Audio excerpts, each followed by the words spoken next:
বিসমিল্লাহির রহমানির রহিম। প্রিয় শিক্ষার্থীবৃন্দ, আসসালামু আলাইকুম ওয়া রাহমাতুল্লাহি ওয়া বারাকাতুহু। ইতিপূর্বেই তোমাদেরকে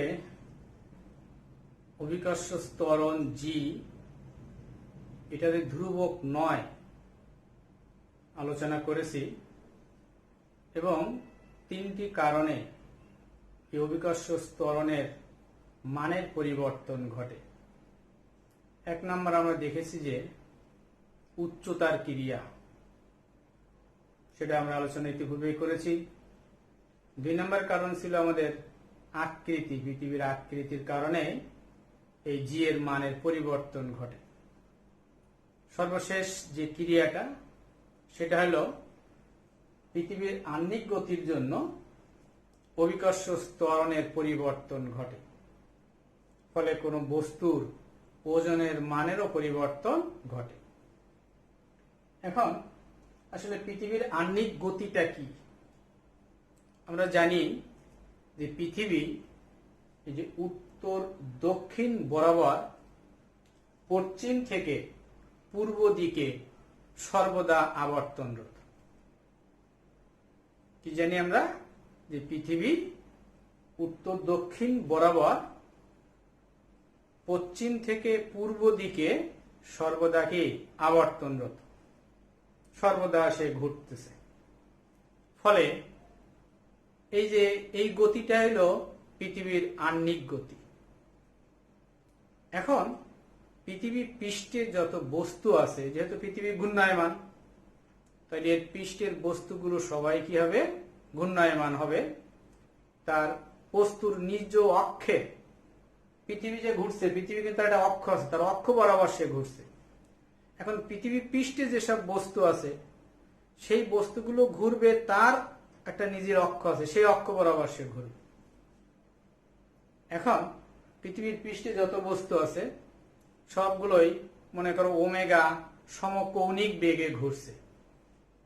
এখন এই বস্তু যখন পৃথিবীর পৃষ্ঠের উপর ঘুরছে, ঘোরার ফলে পৃথিবী ওই বস্তুকে তার দিকে আকর্ষণ করছে, ফলে সে একটা অভিকর্ষ বল অনুভব করছে, আকর্ষণ বল অনুভব করছে। আর এই অভিকর্ষ বল ওইখানে কেন্দ্রমুখী বলের যোগান দিচ্ছে। প্রতিক্রিয়া হিসাবে তার বিপরীত দিকে ওই বস্তুতে বিপরীত দিকে কেন্দ্র বিমুখী বল ক্রিয়া করছে। এই কেন্দ্র বিমুখী বলের কারণে বস্তুটা বাইরের দিকে ছিটকে যাওয়ার চেষ্টা করছে। এখন এই কেন্দ্র বিমুখী বলকে প্রশমিত করছে বস্তুর ওজনের একটা অংশ, ওই কেন্দ্র বিমুখী বলকে প্রশমিত করে দিচ্ছে বা নিষ্ক্রিয় করে দিচ্ছে। তাহলে ওজন, বস্তুদের সঠিক ওজন ছিল, তার একটি অংশ ওই কেন্দ্রমুখী বলকে নিষ্ক্রিয় করতে ব্যয় হয়ে যাচ্ছে। তাহলে ওজন ডব্লিউ যদি এম জি, ওই জি এর মান, সঠিক মান কিন্তু থাকতেছে না, জি এর মান কিছুটা কমে যাচ্ছে, কারণ এই কেন্দ্র বিমুখী বলকে তাকে প্রশমিত করার জন্য কিছুটা জি এর মান পরিবর্তন ঘটছে। আর এই জি এর মানের পরিবর্তনটাই হলো এই আহ্নিক গতির কারণে অভিকর্ষ ত্বরণের পরিবর্তন।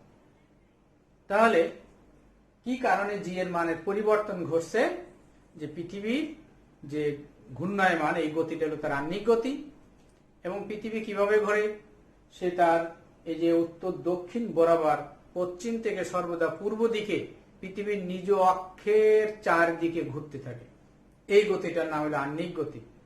আর এইটার কারণে ভূপৃষ্ঠে যে বস্তু আছে, এই বস্তুও তার নিজ অক্ষের সাপেক্ষে এই উত্তর দক্ষিণ বরাবর সেও ঘুরছে। মনে করো সে একটা সমকৌণিক বেগে সে ঘুরবে। আর এই ঘোরার জন্য তার কেন্দ্রমুখী বল দরকার হবে। এই কেন্দ্রমুখী বল পৃথিবী আর ওই বস্তুর মধ্যে যে আকর্ষণ বল, এটাই কেন্দ্রমুখী বলকে যোগান দিচ্ছে। প্রতিক্রিয়া হিসাবে এখানে কেন্দ্র বিমুখী বলের তৈরি হচ্ছে। আর এই কেন্দ্র বিমুখী বলের কারণে বস্তু বাইরের দিকে ছিটকে যাওয়ার চেষ্টা করছে। এখন এই কেন্দ্র বিমুখী বলকে বস্তুর ওজনের একটা অংশ সেখানে ব্যয় হয়ে ওইটাকে নিষ্ক্রিয় করে দিচ্ছে। ফলে জি এর মানের এখানে কমে যাচ্ছে।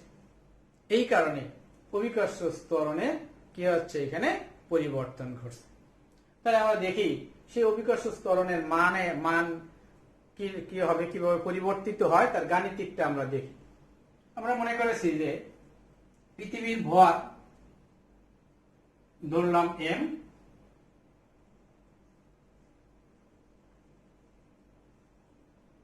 পৃথিবীর ব্যাসার্ধ ধরলাম আর, এই আহ্নিক গতি অক্ষাংশ আর কি, অক্ষাংশ ল্যামডা। এখন বস্তুটার ভর হলো, বস্তুর ভর এম।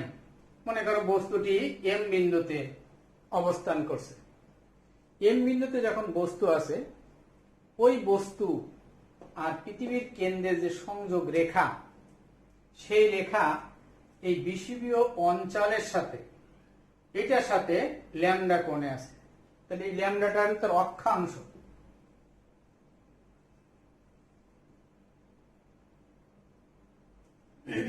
এখন ওই বস্তু সে নিজ অক্ষের সাপেক্ষে আর ব্যাসার্ধের বৃত্তপথে সে ঘুরছে। ওই বস্তুর কক্ষপথের ব্যাসার্ধ আর।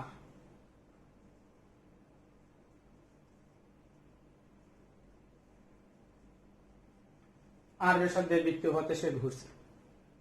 এখন আমরা দুইটা রাশি বের করবো। একটা হলো অভিকর্ষ বল, বস্তুকে যে আকর্ষণ করছে সে অভিকর্ষ বল। আর বের করবো কেন্দ্র বিমুখী বল। তাহলে এখানে অভিকর্ষ বল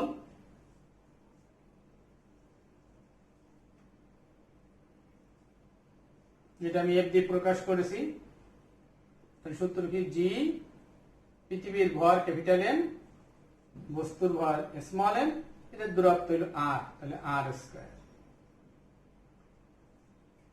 এটার দিক হলো কোন বরাবর, দিক হলো এও বরাবর।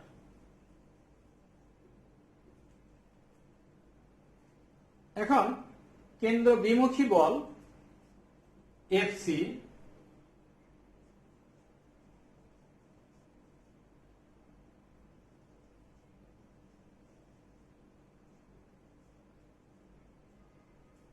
M V square by R, এটা আমার মূল সূত্র, M V square by R, V equal to omega R, তাহলে তারা হলো এম ওমেগা স্কয়ার আর। এই আর এর মান এখান থেকে দেখে ও বিন্দু, এ বিন্দু আর এই বিন্দুটা, এদের এই কোণ হলো ল্যামডা কোণ। এখানে এটা সমকোণের ত্রিভুজ।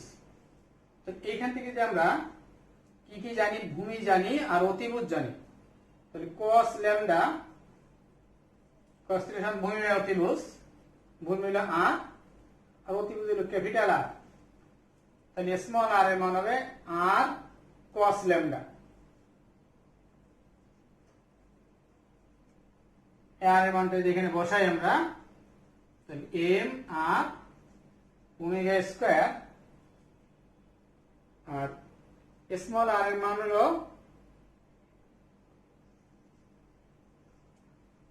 আরটা আগে লিখছি আর কি, তাহলে এম ওমেগা স্কয়ার লিখলাম, আর আর এর মান হলো আর cos ল্যামডা, তাহলে আর cos ল্যামডা হলো কেন্দ্র বিমুখী বল। এখন এই কেন্দ্র বিমুখী বলের এই যে অভিকর্ষ বল যেদিকে ক্রিয়া করছে তার বিপরীত দিক অর্থাৎ এ বি বরাবর এই কেন্দ্র বিমুখী বলের একটা উপাংশ আছে। সেটা কত, এফসি cos ল্যামডা। তাহলে এ বি বরাবর এফসি এর উপাংশ কত হবে, সেটা এফসি cos ল্যামডা। তাই এই বল থেকে অভিকর্ষ বল এইদিকে, কেন্দ্র বিমুখী বলের উপাংশ এফসি cos, এফসি এর মানটা বসাই দিই এখানে। এফসি এর মান কত পেয়েছি আমরা, M R omega square cos lambda. তাহলে আমার থাকে হলো M R omega square cos square lambda. এখন এই বল থেকে এইটা বিয়োগ করলে যতটুকু অবশিষ্ট থাকবে সেটা হবে তোমার কার্যকর ত্বরণ বা কার্যকর বল। তাহলে এখন এ বিন্দুতে বস্তুর উপর কার্যকর বল কত হচ্ছে? একটা বল ক্রিয়া করছে এইদিকে, অভিকর্ষ বল, যেটা মান আমরা পেয়েছি এইটা। আর একটা বল ওই যে কেন্দ্র বিমুখী বল, এটা উপাংশ ক্রিয়া করছে ঠিক তার বিপরীত দিকে। তাহলে এখন এইটার এই বল থেকে এটা যদি বিয়োগ করে দিই, তাহলে অবশিষ্ট যে বল থাকবে সেটা হলো এই এ বিন্দুতে বস্তুর উপর কার্যকর বল হবে এটা। তাহলে কার্যকর বল যদি আমাদের সেখানে এফ ল্যামডা হয়, অনেক এখানে কার্যকর বল এফ ল্যামডা, তাহলে সেটা হবে এফ মাইনাস এফ সি। এখন আমরা মান বসাই। এই F lambda ball, ball equal to ভর ইনটু ত্বরণ। মনে করি এখানে কার্যকর ত্বরণ হচ্ছে জি ল্যামডা, তাহলে এফ ল্যামডার মান বসাচ্ছি M G lambda.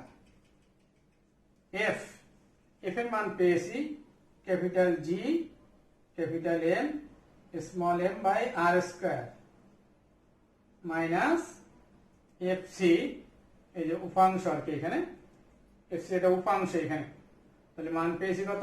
M R square omega square cos square lambda.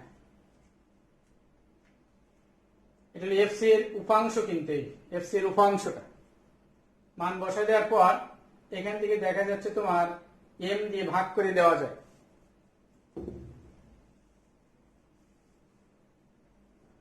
M দিয়ে যেটাকে ভাগ করে দেওয়া হয় জি ল্যামডা, এখানে দেখো G M divide by R square, এটা কিন্তু আমরা জানি হলো জি মাইনাস এম দিয়ে ভাগ করে দিয়েছি R square omega square cos square lambda. অভিকর্ষ ত্বরণ ওই এম ভরের বস্তুটি যখন এ বিন্দুতে থাকবে তখন তার অভিকর্ষ ত্বরণ ভূপৃষ্ঠ অভিকর্ষ ত্বরণের থেকে দেখো কম হয়ে যাচ্ছে, তাহলে এটার মান কমে যাবে, সঠিক মান পাওয়া যাবে না, ফলে তার ওজনে এখানে কমে যাবে। এখানে এটা হলো এই পৃথিবীর আহ্নিক গতির জন্য অভিকর্ষ ত্বরণের রাশিমালা হইল এটা। তাহলে এখন বস্তুটা মনে করো এম ভরের বস্তু যদি এইখানে থাকে, ল্যামডা কিন্তু এখানে পরিবর্তনশীল, এম ভরের বস্তুটি ঘুরতে ঘুরতে কোনো এক সময় তো ইতে আসবে।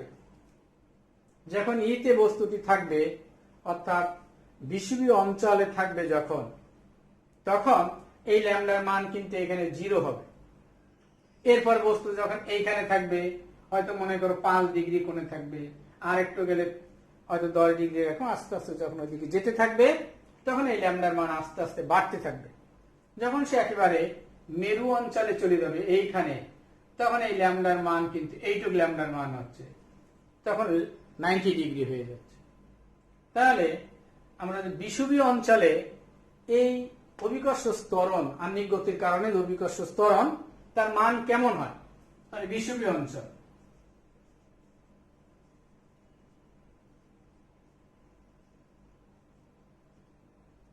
বিষুবীয় অঞ্চলে আমাদের ল্যামডা ইকুয়াল টু কত হচ্ছে? 0। তাহলে এখানে cos 0 এর মান 1, তাহলে আমাদের জি ল্যামডা অভিকর্ষ ত্বরণ দাঁড়াচ্ছে জি মাইনাস আর স্কয়ার ওমেগা স্কয়ার। সেখানে জি এর মান কম। এবার যদি আমাদের মেরু অঞ্চলে যাই, আমরা মেরু অঞ্চল, ল্যামডা ইকুয়াল টু 90 ডিগ্রি, তাহলে জি lambda equal to G minus cos 90 0, তাহলে এটা 0 হয়ে যাবে, তার মানে জি।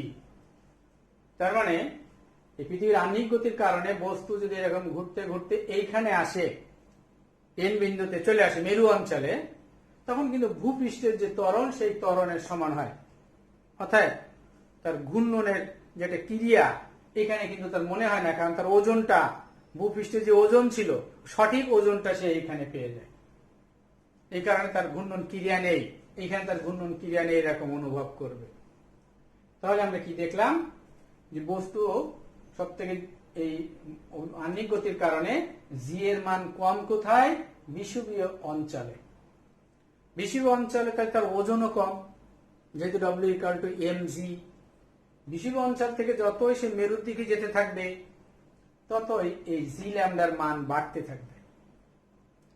জি ল্যামডার মান বাড়তে থাকবে, ফলে তার ওজনও বাড়তে থাকবে। এখন বস্তুটি আস্তে আস্তে যখন একেবারে মেরু অঞ্চলে চলে আসবে তখন জি এর মান সর্বাধিক মান হবে, অর্থাৎ ভূপৃষ্ঠে জি এর যে মান সেই মানটা পাওয়া যাবে, অর্থাৎ বস্তু সেখানে ওজন কি হবে? সব থেকে বেশি হবে। তাহলে এই যে দুইটা, একটা হলো 0 ডিগ্রি আর 90 ডিগ্রি, এই দুইয়ের মধ্যবর্তী কোণ হলো 45 ডিগ্রি।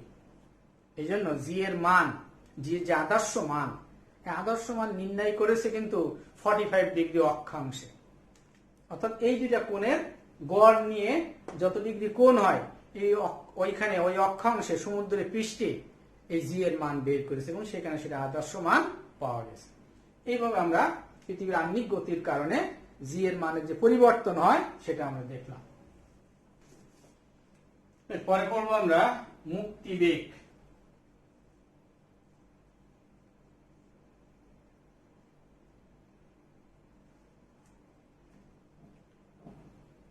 আমরা জানি যে কোনো বস্তুকে ভূপৃষ্ঠ থেকে উপরের দিকে যদি নিক্ষেপ করা হয় তাহলে ওই বস্তুকে পৃথিবী তার কেন্দ্রের দিকে আকর্ষণ করে বস্তুকে আবার নিচের দিকে নিয়ে আসে।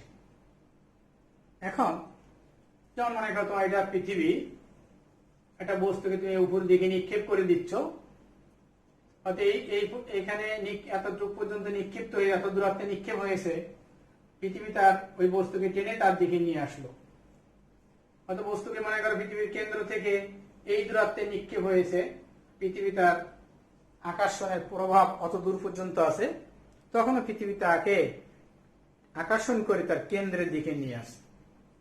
এখন এই আকর্ষণের একটা সীমা আছে, অর্থাৎ সেখানে একটা ক্ষেত্র তৈরি করেছে, তার একটা সীমা আছে। মনে করো এই এতটুকু দূরত্ব পর্যন্ত যত বস্তু নিক্ষিপ্ত হবে এর ভিতরে পৃথিবী সবাই প্রত্যেককে তার কেন্দ্রের দিকে টেনে নিয়ে আসবে। এখন এর থেকে যদি বেশি দূরত্ব নিক্ষেপ করা যায় তাহলে ওই বস্তুকে পৃথিবী আর তার আকর্ষণ করে আনতে পারে না। যেমন মনে করো একটা বস্তুকে উপর দিকে নিক্ষেপ করেছ, এই পর্যন্ত মনে করো দেখা গেল যে তাকে মনে করো 11 কিলোমিটার পার আওয়ার বা পার সেকেন্ড এই বেগে নিক্ষেপ করলে পৃথিবীর যতটুক সীমানা পর্যন্ত ওই বস্তুকে আকর্ষণ করতে পারে, সীমানা পর্যন্ত গেল, তাহলে তাকে সে আকর্ষণ করে নিয়ে আসবে। এখন তোমাদের এমন হয় বেগ আরেকটু বাড়াই দিলে 11.2 মনে করো কিলোমিটার পার সেকেন্ড, তাহলে পৃথিবীর আকর্ষণ সে কাটায় যাবে। এখন সর্বনিম্ন এই যে বেগ, যে বেগে বস্তুকে খাড়া উপরের দিকে নিক্ষেপ করলে সে পৃথিবীর আকর্ষণ কাটিয়ে চলে যায়, ওই বেগটাকে বলা হয় তার মুক্তি বেগ বা পলায়ন বেগ। ওইখানে বস্তু তখন আর পৃথিবী তাকে আকর্ষণ করতে পারে না, তখন বস্তু এখানে সে এরকম ভাসতে থাকে, ওই বেগটা তার মুক্তি বেগ। এখন এই মুক্তি বেগের রাশিমালা কিভাবে আমরা বের করতে পারি? মুক্তি বেগটা কি? যে কোনো বস্তুকে সর্বনিম্ন যে বেগে খাড়া উপরের দিকে নিক্ষেপ করলে বস্তুটি আর ভূপৃষ্ঠে ফিরে আসে না, ওই বেগটাকে বলা হয় তার মুক্তি বেগ। মনে করো মুক্তি বেগের রাশিমালা।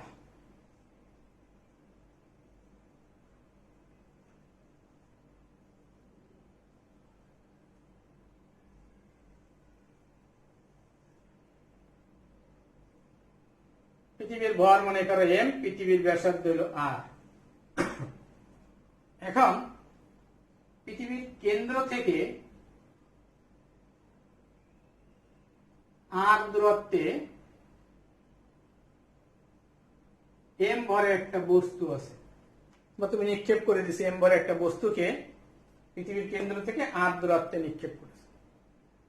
তাহলে এই পৃথিবী তার কেন্দ্রের দিকে ওই বস্তুকে আকর্ষণ করবে। তাহলে সেখানে আকর্ষণ বলের মান F = হবে G M r²। আমরা এই বস্তুটাকে r দূরত্ব থেকে একটা ক্ষুদ্র দূরত্ব dr দূরত্বে সরাবো। এখানে সরাতে হলে তোমার কৃত কাজ কত হবে? তাহলে এখানে কৃত কাজ dr দূরত্ব সরানো যাচ্ছে, কৃত কাজ হলো dw বল হলো এটা আর সরণ হলো dr। এখন f এর মানটা এখানে বসাই, G M r² into dr। আমার বস্তুটাকে কত দূরত্বে পাঠাতে হবে?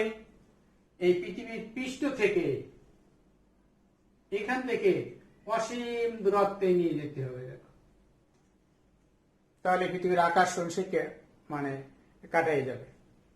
তাহলে এইরকম পৃথিবীর পৃষ্ঠ থেকে অসীম দূরত্বে নিতে কি পরিমাণে কাজ হবে?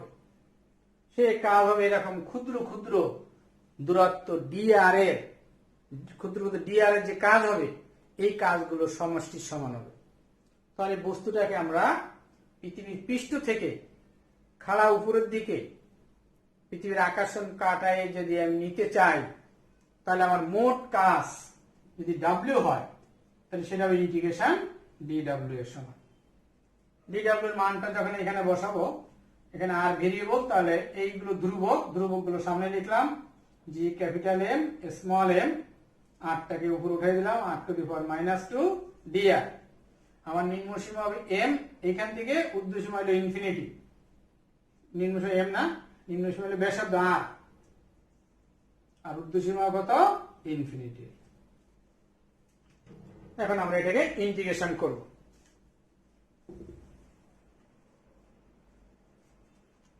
ইন্টিগ্রেশন করলে কি হচ্ছে? G M পাওয়ার 1 যোগ করলে -1 ডিভাইডেড বাই -1। মাইনাসটা সামনে নিয়ে আসলাম, 1/r ইনফিনিটি R।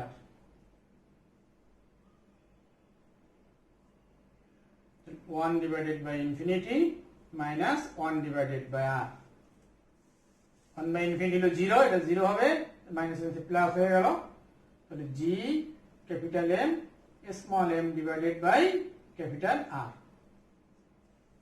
এই মোট কাজ, অর্থাৎ একটা বস্তুকে তুমি যদি পৃথিবীর পৃষ্ঠ থেকে অসীম দূরত্বে অর্থাৎ পৃথিবীর আকর্ষণ কাটিয়ে নিক্ষেপ করতে চাও, তাহলে ন্যূনতম এই পরিমাণ গতিশক্তি ওই বস্তুতে দিতে হবে। আর এই গতিশক্তি মানে কাজের বিনিময়ে কিন্তু সে গতি প্রাপ্ত হবে। কারণ আমি তো আর বস্তুটাকে আস্তে আস্তে সরাবো না, আমরা একবারে বস্তুটাকে নিক্ষেপ করব। তাহলে নিক্ষেপ করতে তার গতি, সে কতটুকু গতিশক্তি লাগবে? ন্যূনতম গতিশক্তি লাগবে এতটুকু। এই পরিমাণ গতিশক্তি যদি তাকে দেওয়া যায়, তাহলে সে পৃথিবীর আকর্ষণ কাটিয়ে যাবে। তাহলে গতিশক্তি, ওই গতিশক্তি হবে এই কৃত কাজের সমান হবে। তাহলে গতিশক্তি হলো mv², আমি v² ভেলোসিটি, এই গতিশক্তি বিনিময়ে এই কাজ পাবে G M divided by r। এখানে এই mm কাটা যাচ্ছে, তাহলে আমরা মান পাচ্ছি VE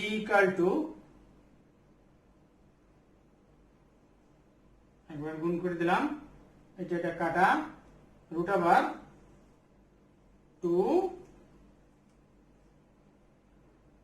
GM কত? VE = 2 GM divided by R। এটা কিন্তু এসকেপ ভেলোসিটি, এটা একটা সূত্র। আবার তুমি জানো G = GM divided by R², একটা আর এদিকে নিয়ে আসলে GR = GM বাই R। এই GM ডিভাইডেড বাই R তাহলে এটা হবে √2gr। এটা হলো এসকেপ ভেলোসিটির সূত্র। এটা হতে পারে, এটা হতে পারে, অঙ্ক ভেদে যখন যেটা লাগবে। যে পৃথিবীর ভর দেওয়া থাকে, ব্যাসার্ধ থাকলে এটা, ভূপৃষ্ঠের ত্বরণ আর ব্যাসার্ধ দেওয়া থাকলে এটা। এখানে মান বসায় দেখা গেছে যে এই বিই এর মান আমরা যখন অঙ্ক করবো দেখবো তোমরা 11.2 বা 11.1 এটা আসে বি এর মান। অর্থাৎ সর্বনিম্ন এই বেগে যদি কোনো বস্তুকে নিক্ষেপ করা যায় তাহলে সে পৃথিবীর আকর্ষণ কাটিয়ে কি হয়, আকর্ষণ কাটিয়ে চলে যায়, অর্থাৎ ওইটাকে বলা হয় তার কি মুক্তিবেগ। এখন দেখি আমরা গ্রহের গতি সংক্রান্ত কেপলার 3টি সূত্র দিয়েছে। এই সূত্রগুলো কেমন? প্রথম বলছে যে সূর্যকে কেন্দ্র করে যত গ্রহ আছে তারা তাদের এক একটা গ্রহ তাদের নিজস্ব যে কক্ষপথ আছে এই কক্ষপথে তারা আবর্তন করতে থাকবে। এখন মনে করো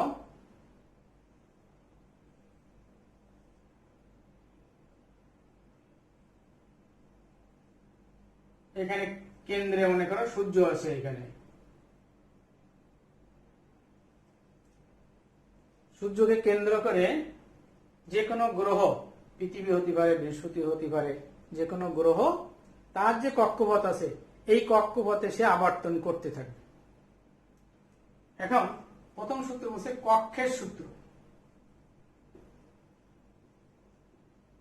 এটাই কক্ষের সূত্র, যে সূর্যকে তার কেন্দ্রে রেখে যে কোনো গ্রহ তার নিজস্ব কক্ষপথে কি করতে থাকবে, আবর্তন করতে থাকবে। দ্বিতীয় সূত্র বলছে ক্ষেত্রফলের সূত্র।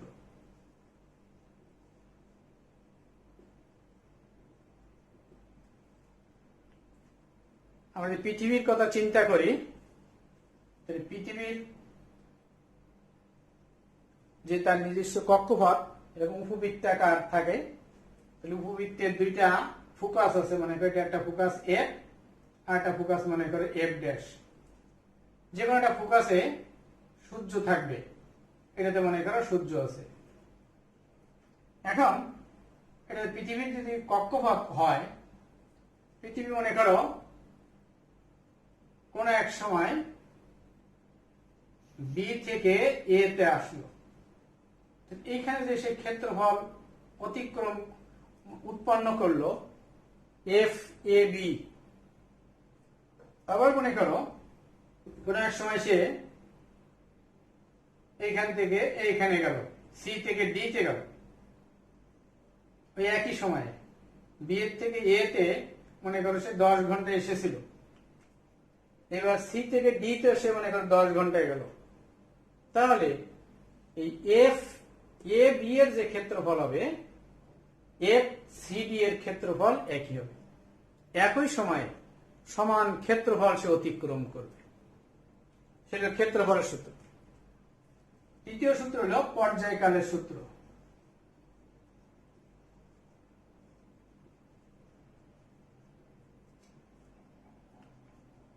এখন দেখো যেহেতু এটা উপবৃত্তাকার, তাহলে যেখানে সূর্য আছে সেখান থেকে পৃথিবী সব সময় সমান দূরত্বে থাকে না। একবার যে বি থেকে চলা শুরু করলো, সম্পূর্ণ ঘুরে আবার বি তে আসলো, এটা তার পর্যায়কাল। এই পর্যায়কালের বর্গ, তার বল যে দূরত্ব, মনে করো অনেকগুলো, একটা দূরত্ব নিচে, একটা নিচে, একটা নিচে, একটা, অনেকগুলো দূরত্ব নিচে, এই গড় দূরত্ব নিতে হবে। মানে ওইগুলো সব যোগ করে যতটা দূরত্ব তুমি ভাগ করেছো, হয়তো 5টা দূরত্ব চিন্তা করেছো, তাহলে 5 জায়গায় তার দূরত্ব নিয়ে 5 দিয়ে ভাগ করলে গড় দূরত্ব পাওয়া যাবে। এই গড় দূরত্বের ঘনফলের সমানুপাতিক হবে পর্যায়কালের বর্গ। এটা তোমার তৃতীয় সূত্র হইল এটা। তাহলে আমরা এই অধ্যায়ের অবশিষ্ট অংশ যা পড়লাম তার যে সূত্রগুলো আমরা পেয়েছি, সেই সূত্রগুলো হলো আমরা নেক্সট ডে অঙ্ক করার জন্য যে আমাদের লাগবে। প্রথম হলো আহ্নিক গতির জন্য অভিকর্ষ ত্বরণ।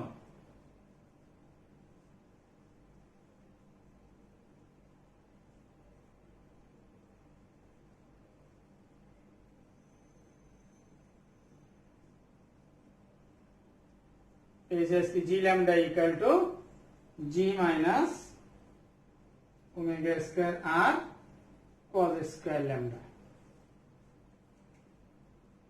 তারপর পেয়েছিলাম মহাকর্ষীয় প্রাবল্য,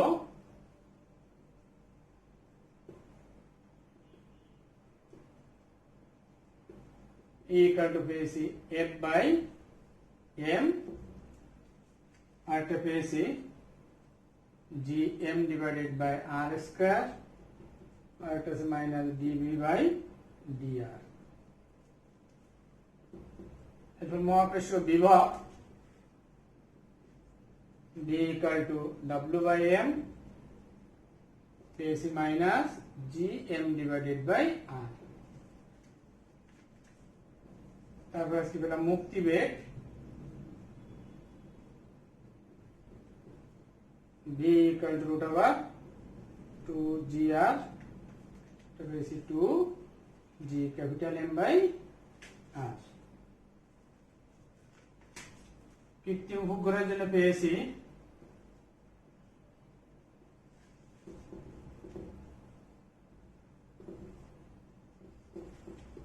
এক নম্বর পেয়েছি বেগ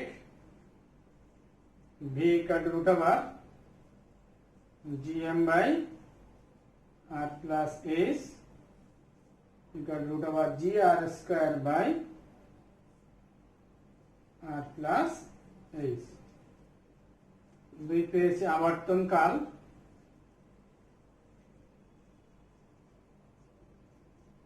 টি ইকুয়াল টু পেয়েছি 2 pi root over R plus H whole cube divided by G R square. G R square থাকতে পারে, জি এম থাকতে পারে। তৃতীয় পেয়েছি উচ্চতা H equal to G M T square by 4 pi square whole power 1/3 minus R. সূর্যের ভর